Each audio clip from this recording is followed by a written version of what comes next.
Blender for Noobs.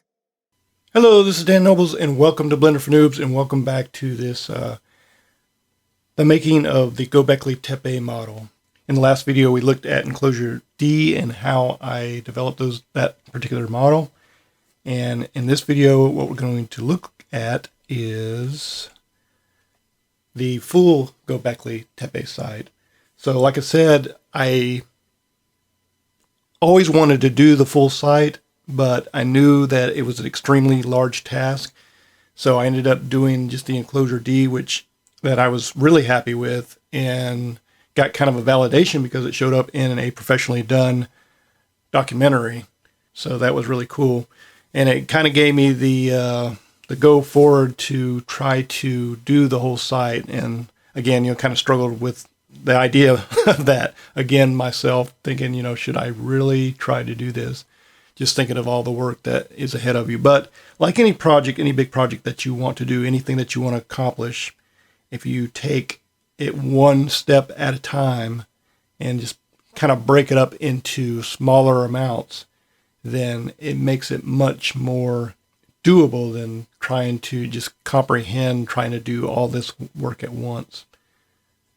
So in this image that I have here, you can see that I have the original Enclosure D back here, and then I took a basic T-shape, one of the ones that I completed, and I used that as the stand-in for all the other T-shapes that would be here. So what you're seeing here is you're seeing in this area right here, this is Enclosure A.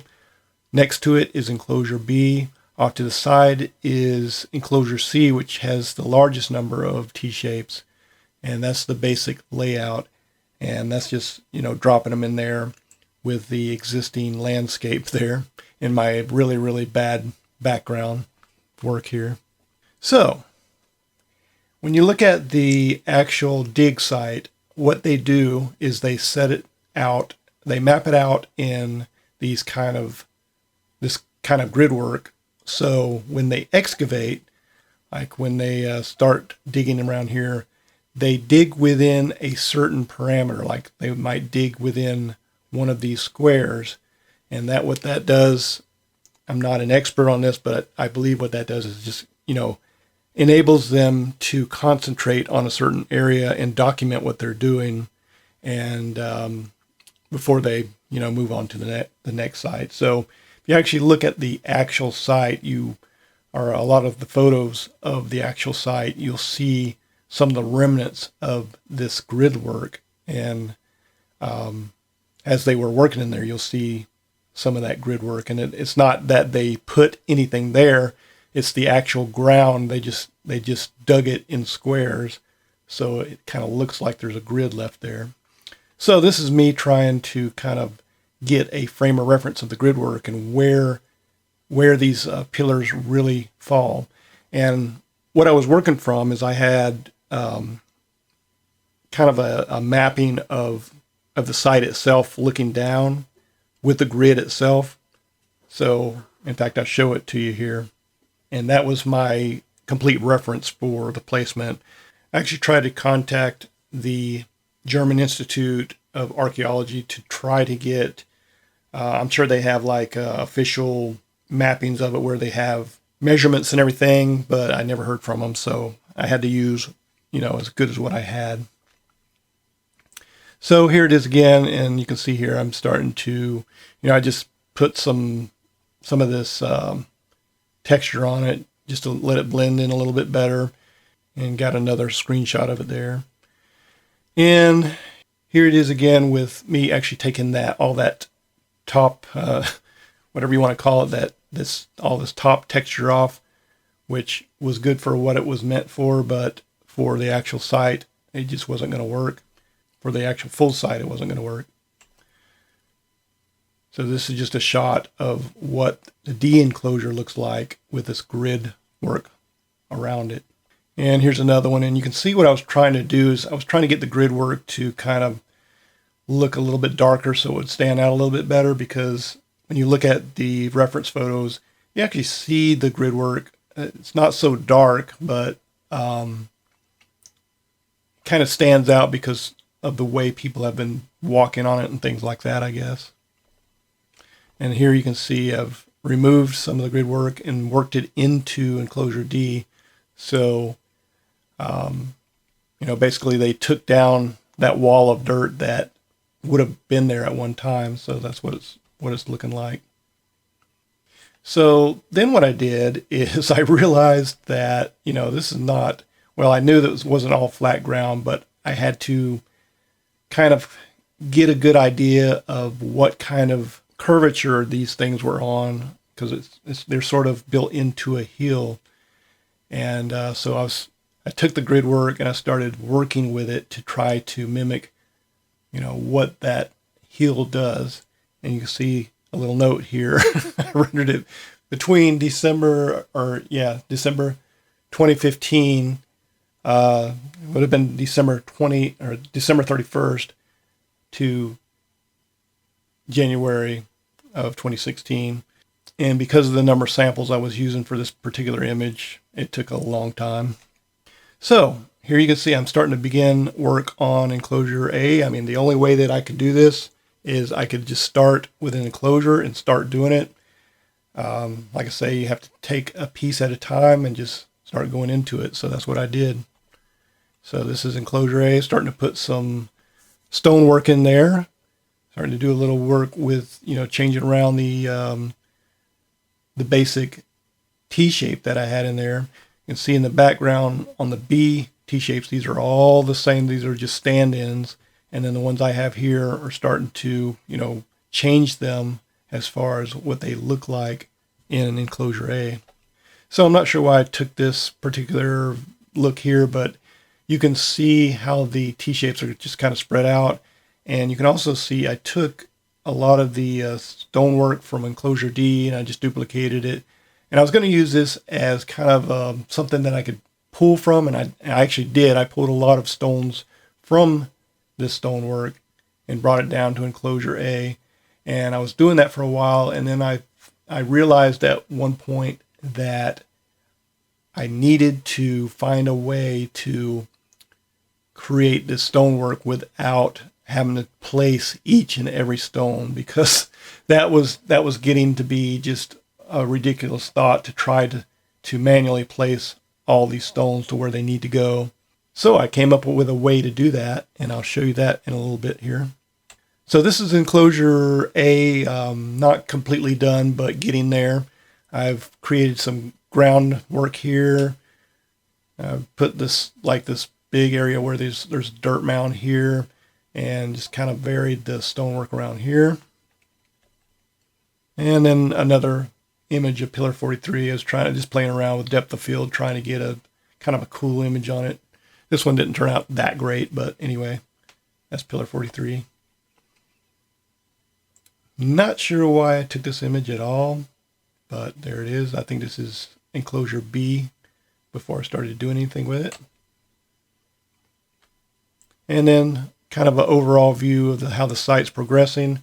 Again, still working on A. You can see I put a lot of random stones just kind of laying around, just give it that look that it's, an archaeological dig site. And another view of Enclosure A. You can see this particular pillar. Can't see it very well here, but it has just a multitude of snakes that are kind of interwoven. It's really, really cool. It's a lot of fun to make that texture. Again, kind of overall view of the site. And here we are at Enclosure B, starting to change these T-shapes into the actual shapes of the T-shapes in Enclosure B. You can see some of the texture that I've already done on these.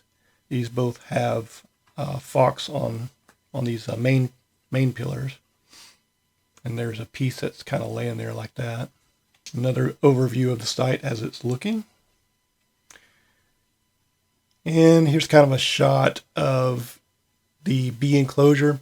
I took this shot to try to get a comparison of what the actual B enclosure looks like between this and the actual enclosure, and you'll see that in just a second. So here's another view of that. And here is a comparison. You can see I did this back in April 16. The one at the top is the actual site. The one at the bottom is a render of my bee enclosure. So I was pretty happy when I seen this. I mean, of course, there's some parts out here that need to be corrected. But the overall view of the bee enclosure, I was really happy with. I mean, even the color seemed to be coming out fairly good, or the lighting. And this is just another view of what the site is looking like, just from a different camera angle. You're looking from Enclosure D onto Enclosure A back here, and B, and then C over here. And you can see all the stuff I have kind of laying around. I have this spare, generic T-shape, and I have some groundwork that I can kind of duplicate and use that again if I need to. And I got a bunch of stonework up here that you've seen before that I was just pulling stones from. And then I had to kind of I was trying to bring my groundwork back in, and I realized that I had to make it, just cut it up and make it work for each enclosure. So that's what you see is going on here. It looks pretty messy right there, but it's in the middle of doing that. And here we are with one of the very cool reliefs that is on one of the pillars. This is pillar 27. These two on the right, of course, are actual images from the site. And I don't know what kind of creature this is. I forget what they call it in the literature, but whatever they call it, it is not. I know it is not, because it doesn't make any sense that it would be that. I don't know if they call it like a jaguar. It's something just off the wall. Is really weird. But every animal that you see on these pillars, every relief, can be identified. I mean, if you have a scorpion, you have a swan, you have a bull, you have a lot of foxes, you have wild boar, you have just a lot of different animals that are easily identified.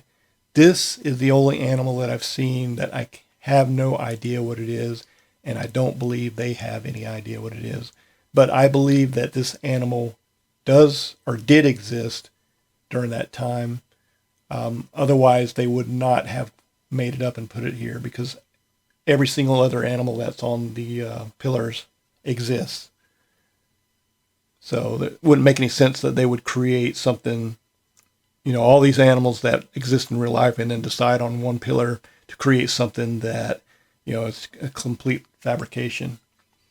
So you can see on the left, I was starting to try to model this thing, and I was going just about it really the wrong way.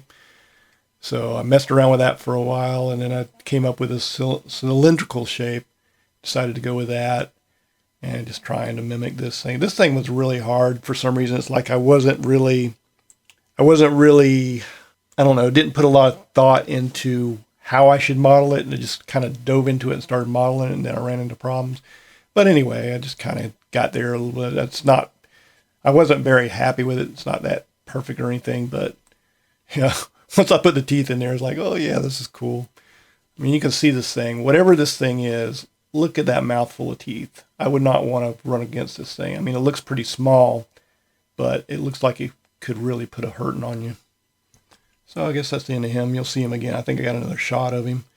And then another shot of pillar 43, just trying to get some good shots there.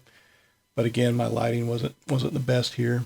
Just trying to get away with using HDRIs, and they weren't quite working out. That's that screenshot. And what I was doing here is, as you can see, there's some shadow in here.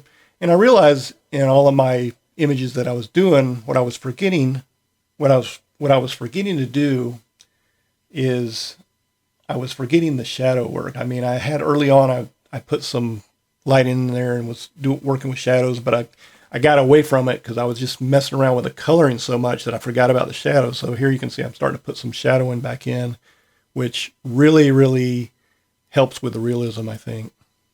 It's just another shot of that there. And there we go. Stuck him on the side of pillar 27 and It's not a very good shot of him, but you can kind of see what he looks like there. And also you can see on the side of pillar 27, this creature right here, which is quite interesting. I found this while I was examining reference images, and you don't see very much of this because the wall is hiding some of it, but from the looks of it, quite astoundingly, from the looks of it, it looks like, to me, a T-Rex. You got little small arms here, and you got this big head. You don't see it very well here, but he's got like, he shows his teeth and stuff, I think. But I've seen his shape, and it's like, that is a freaking T-Rex on the side of his pillar. Why is anybody not saying anything about this? So, hey, my discovery. I'm claiming it. But, yeah, very strange. I want to see the rest of what is behind, the walls blocking it, but I want to see what that is because it just really, really fascinates me.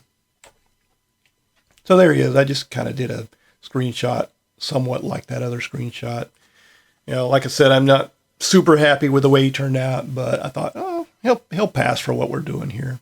So again, another view of the site. You can see I'm now on Enclosure C, which had just a ton of pillars, and they are all, like I said, all these pillars are different.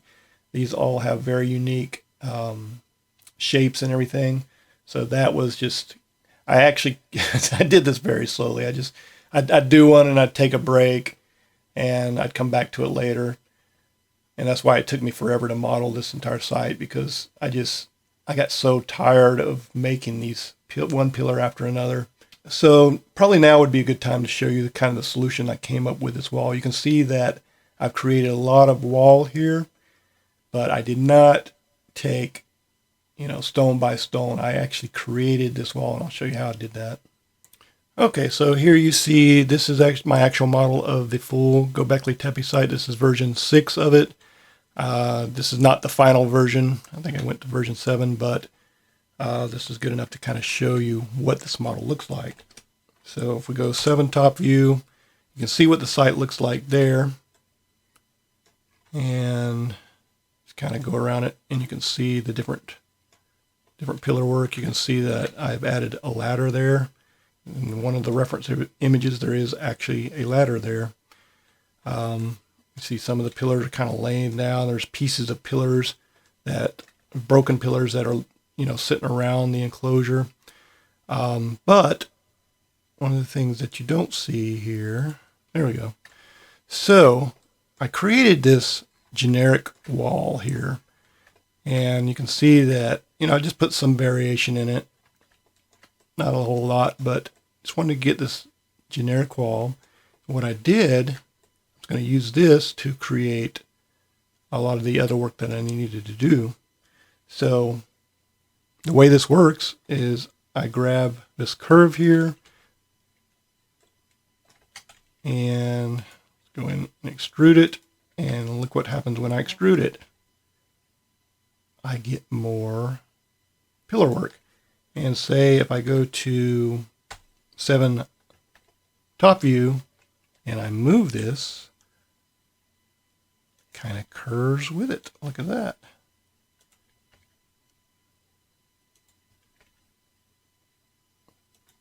So that is how I got away with creating a lot of the stonework, and I didn't really get this developed until I didn't do this until Enclosure C, but it helped me out a lot with Enclosure C anyway. It sped things up. Because like I was saying, I thought if I started to have to take individual stones and place them and create all, that entire enclosure, it was going to take forever. It just seemed ridiculous to me. So this is an example of using the power of Blender, the modifiers, in order to create what you need to do. So not only is the wall extended, it's also, I have the backing to the wall inside there as well. So I got the whole piece there. So back to the screenshots. This is just showing Enclosure C and where I was at with that. You see where I used my curved stonework and not only did I do that, I created this kind of double curve of stonework going around. And this top piece that you see, this is just a plane with a texture on it. So you can see kind of like it's where it's not meeting right here. There's nothing under that. So you can see also some of the relief work on there. And this is just a comparison of the two different grid works that I did. The old one, I think I used a solidify modifier, and it ended up just completely screwing up how I had to work with the grid. I had to rework all the geometry. So I finally said, this is ridiculous. I'm going to recreate this grid. So I recreated this grid, and what I'm doing here is I'm actually overlaying the new grid on top of the old grid so that I would, know what shape it was in. And then when I was done with that, I took the old grid and I deleted it. So with this screenshot, you can see what I'm doing is I'm trying to get the grid to the correct color. And of course, this isn't it, but this is in process. And just you can see I'm just changing colors there, trying to figure out what works and what doesn't work here. And back to Enclosure C, just trying to get everything connected here. And another comparison shot. So we have the actual site up top, and then we have the Enclosure C here. Now, of course, a lot of the stonework that I created here looks just way too perfect. But, if you look at the reference image, some of the stonework that they did back then, looks actually pretty good. They did a really good job. Some of the stuff out here just looked like it was kind of placed there. But yeah, I took a ladder that I had modeled for an entirely different purpose a long time ago and just decided to put it in there to help with the realism. Another overall view of the site, how it's coming along. And this is a screenshot of the Blender window just to kind of give an idea of how my workflow process was going. I had my reference image up here that I would use, and I was constantly changing between different reference images to get different views of the pillars and different views of the angle of the enclosure. Down here I had the entire site. This is basically, I guess, my render view. And here you can see I have the model itself in render view just to see what it's looking like.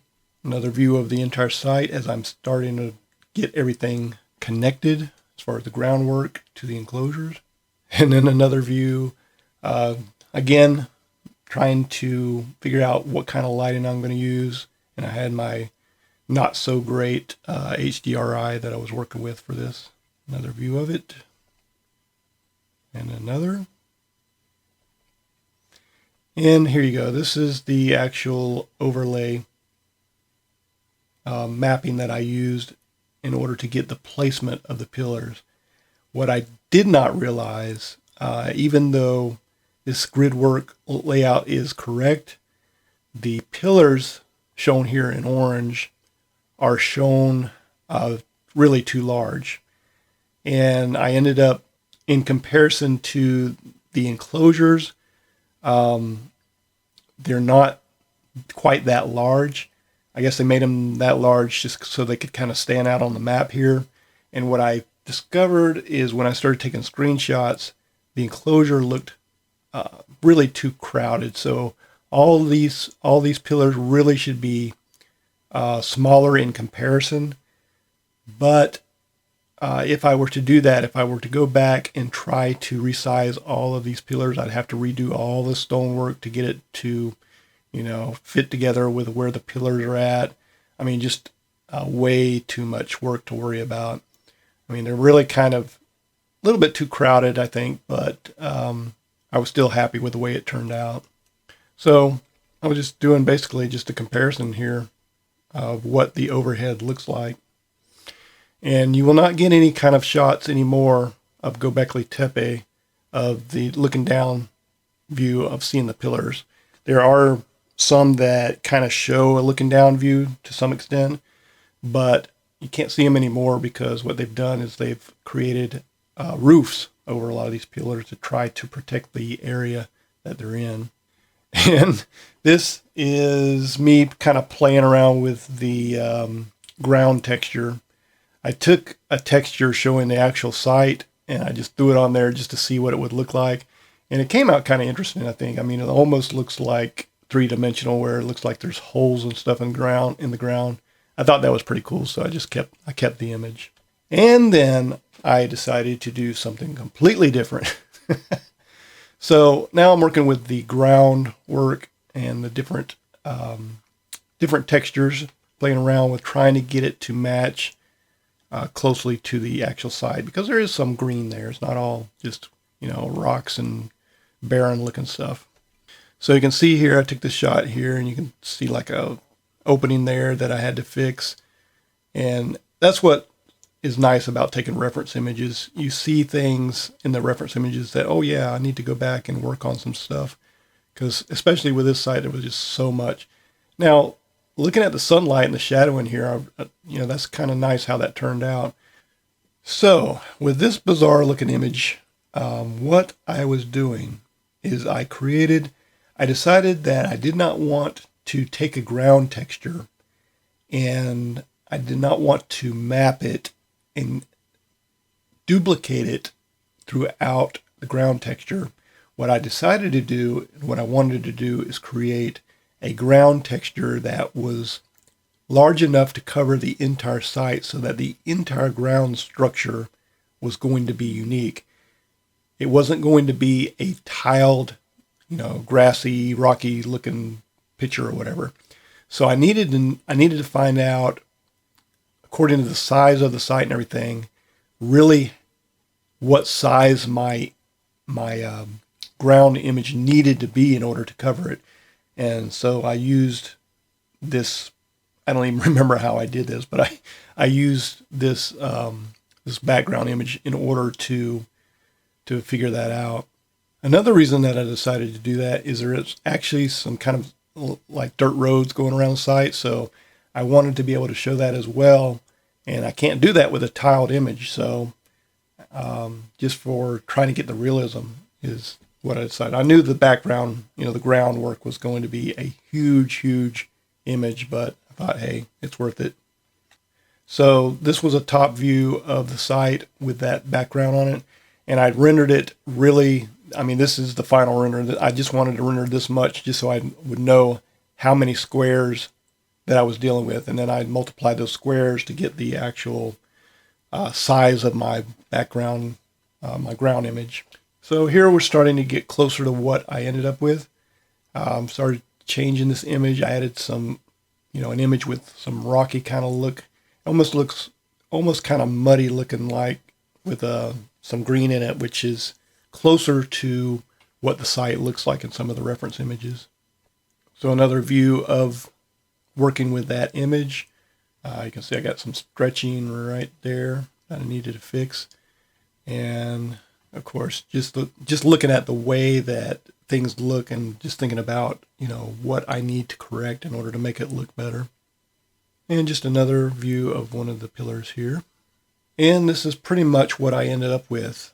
I did a lot of work on this image in Photoshop trying to get it to look like pretty much what I wanted it to look like, where, you'd have a variation of, some rocky areas within the site.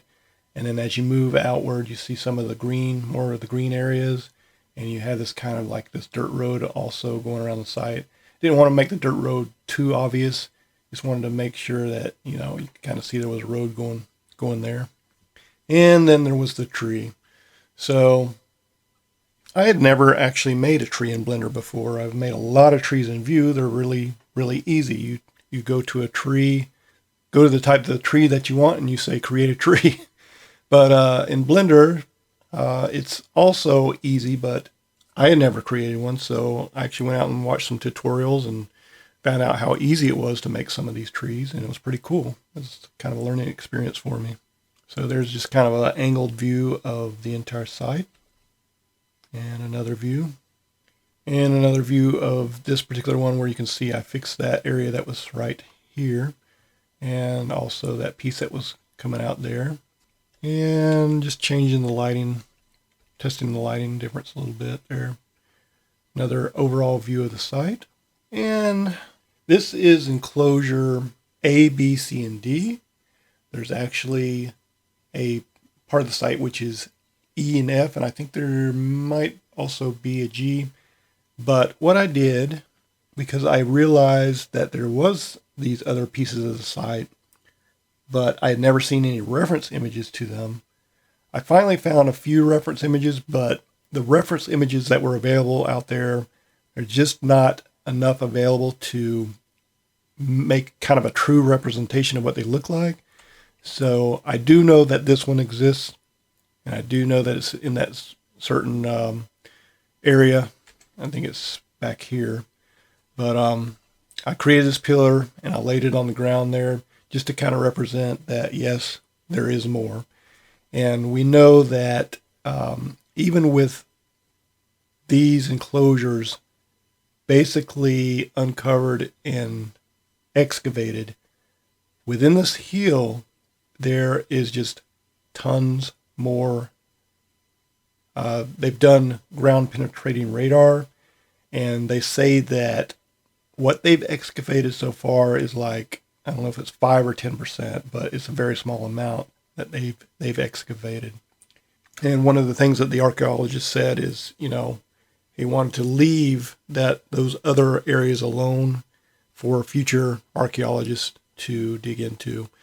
And so there is just a lot more discovery to be made at the site. It's just amazing.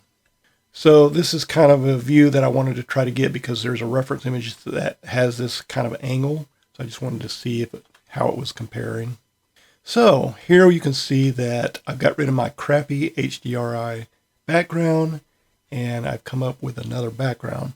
Now, the background that you see here was taken from photos of a person that actually visited the site and was thoughtful enough to get the surrounding landscape, not just some of the Gobekli Tepe parts that are of course of interest, but actually the background, which is exactly what I needed, and he was kind enough to give me permission to use that in my model. So when I added this, it just started really coming together for me. It's like, that is what really looks like, when you see the background of the site. And it looks so much better than that. So here's a close-up of one of the broken pieces that are kind of sitting there. So you can see, I didn't want to just just leave it with just the pillars done and, do it kind of halfway. I wanted to get as much representation as I could. So this is one of the really, really cool reliefs on one of these stones that are just sitting there. Just, they uncovered it and they didn't know quite where it went. So there it is. And I just, like I said, when I was doing something like this, I can't leave well enough alone. I have to go further. So I created a model that I wanted to put in here. Created this model, of course, in Make Human. Gave him some suspenders. This is one of the workers at the Gobekli Tepe site. So just to give it kind of some realism. And there's another view of the site with the actual backgrounds. And another view. And another view. Don't really like that one very much. And there he is again. And you can see, or maybe you can see, I've added some blur to the image to help give it some realism to the render. And kind of a overall view angle shot from that angle. I really liked this image, so I kept it. The actual render, you can see it's kind of grainy. That's because it was done at very low samples, and I just like the way it turned out, so decided to keep that one.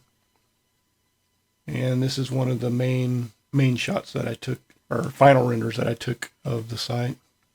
And there we are. We're back to where I started from. This circle that had a texture on it, and I had an idea in my head that possibly I might be able to do this. And it took me a long time. I wish I recorded, actually how many hours that I put into this project. But definitely between doing Enclosure D and the rest of the site, it's definitely over a period of 2 years off and on working on this. But I ended up with a finished product.